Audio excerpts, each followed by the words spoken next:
Para saudara dan saudari yang Tuhan cintai, selamat pagi dan selamat bertemu lagi dalam Renungan Harian edisi hari Rabu tanggal 4 November 2020. Hari ini gereja merayakan peringatan wajib Santo Carolus Borromeus, seorang uskup. Mengawali hari yang baru ini, kita hendak mendengar dan merenungkan sabda Tuhan. Marilah sebelum kita mendengar dan merenungkan sabda Tuhan, kita berdoa. Dalam nama Bapa dan Putra dan Roh Kudus. Amin. Allah Bapa, sumber segala pembaharuan, kuatkanlah kiranya kami, umat-Mu, dengan semangat yang menjiwai uskupmu Santo Carolus Borromeus. Semoga gerejamu selalu diperbaharui dan semakin menyerupai Kristus sehingga sanggup menampakkan wajah Kristus kepada dunia. Bersabdalah ya Tuhan, kami siap untuk mendengarkan.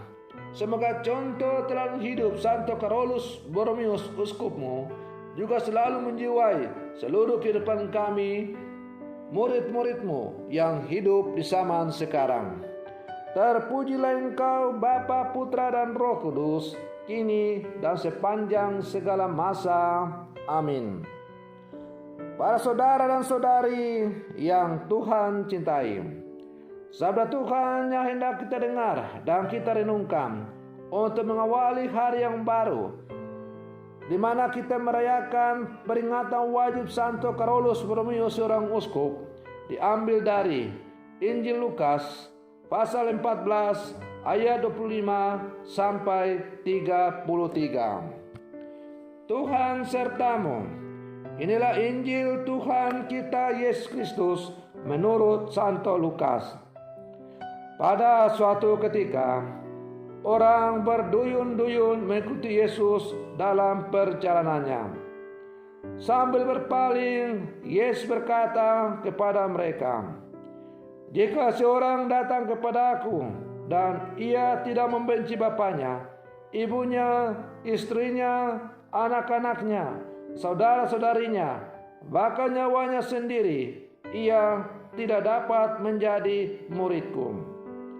Barang siapa tidak memanggul salibnya dan mengikuti aku, ia tidak dapat menjadi muridku.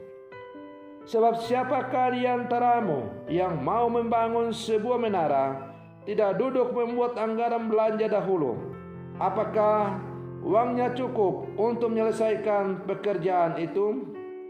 Jangan-jangan sesudah meletakkan dasar, ia tidak dapat menyelesaikannya. Lalu semua orang yang melihat itu akan mengejek dengan berkata, orang itu mulai membangun, tetapi tidak dapat menyelesaikannya. Atau raja manakah yang hendak berperang melawan raja lain, tidak duduk mempertimbangkan dulu, apakah dengan 10.000 orang ia dapat melawan musuh yang datang menyerang dengan 20.000 orang? Jika tidak dapat, ia akan mengirim utusan selama musuh masih jauh untuk menanyakan syarat-syarat perdamaian.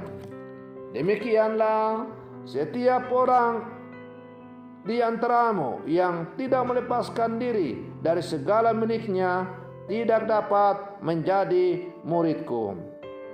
Demikianlah Injil Tuhan. Para saudara dan saudari yang Tuhan cintai, menjadi murid Kristus memiliki beberapa syarat.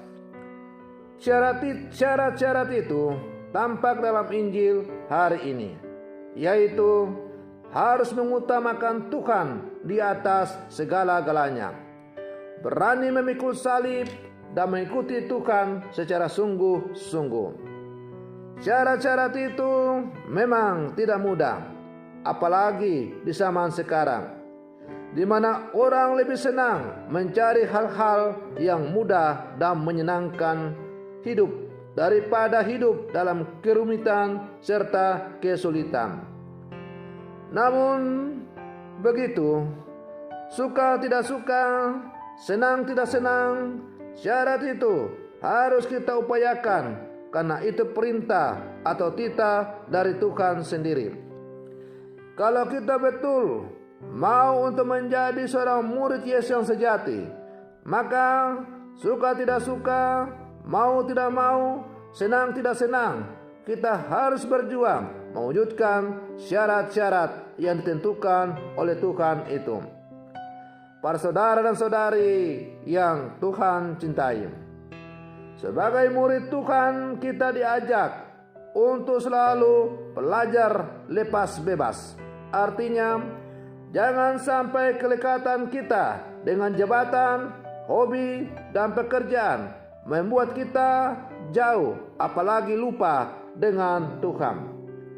Tahan terhadap penderitaan dan kesulitan hidup, tegas dalam menghadapi berbagai macam godaan, dan setia menjalankan firman Tuhan. Sabda Tuhan itu bukan pilihan yang memberi kebebasan kepada kita untuk melakukan yang satu dan tidak melakukan perintahnya yang lain. Sabda Tuhan itu perintah yang harus dilaksanakan dan tidak bisa ditawar-tawar lagi, sesulit apapun firman Tuhan itu. Para saudara dan saudari yang Tuhan cintai, sebagai murid-murid Yesus yang hidup di zaman sekarang ini, sanggupkah kita melaksanakan syarat-syarat yang diberikan Tuhan kepada kita untuk menjadi pengikutnya yang sejati? Kita sebagai murid-murid Yesus yang hidup di zaman sekarang harus berani untuk meninggalkan segala-galanya demi untuk menjawabi panggilan Tuhan menjadi pewarta Injilnya secara khusus. Menjadi pewarta Injil tidaklah berarti menjadi pewarta Injil seperti gaya lama, yang dimana orang meninggalkan tanah airnya untuk pergi menjadi seorang misionaris di daerah lain. Menjadi pewarta Injil di zaman sekarang berarti berjuang dengan sekuat tenaga untuk menghidupi nilai-nilai Injil di dalam kehidupan sehari-hari. Menghidupi nilai-nilai Injil itu diawali di dalam keluarga kita masing-masing, di kombas kita masing-masing, di paroki, dan pada akhirnya dalam kehidupan bermasyarakat di mana kita berada. Bila mana seluruh kehidupan kita selalu diresapi oleh nilai-nilai Injil, maka itu berarti kita telah menjadi murid Yesus yang sejati dalam kehidupan kita. Para saudara dan saudari yang Tuhan cintai, marilah dalam kehidupan kita terus berjuang walaupun mengalami jatuh bangun, tetapi jangan pernah menyerah. Ibarat Petrus yang 3 kali jatuh, 3 kali menyangkal Yesus, ia bertobat dan akhirnya menjadi seorang murid yang sejati. Tuhan sendiri memberikan contoh kepada kita. Ia 3 kali jatuh di bawah kaki salib, tetapi ia tidak menyerah. Ia terus berjuang memikul salibnya demi keselamatan manusia. Oleh karena cintanya yang mendalam kepada manusia untuk membebaskannya dari dosa, maka Tuhan berjuang dengan sekuat tenaga sampai akhirnya ia menyelesaikan jalan salibnya. Kalau Tuhan sudah begitu gila mencintai kita dengan rela mengorbankan segala-galanya demi keselamatan kita, mengapa kita sebagai murid-muridnya di zaman sekarang tidak mampu untuk membalas sedikit saja nilai pengorbanan Yesus dengan menjadi muridnya yang sejati? Para saudara dan saudari yang Tuhan cintai, tak usahlah kita membayangkan yang hebat-hebat bagaimana kita menjadi murid Yesus yang sejati dalam kehidupan kita.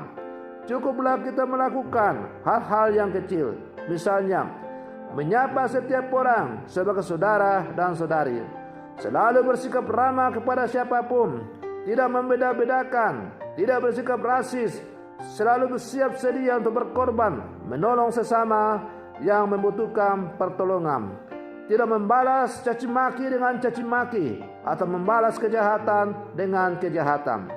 Kalau kita bisa melakukan itu semua, maka kita telah menjadi murid Yesus yang sejati dalam kehidupan kita.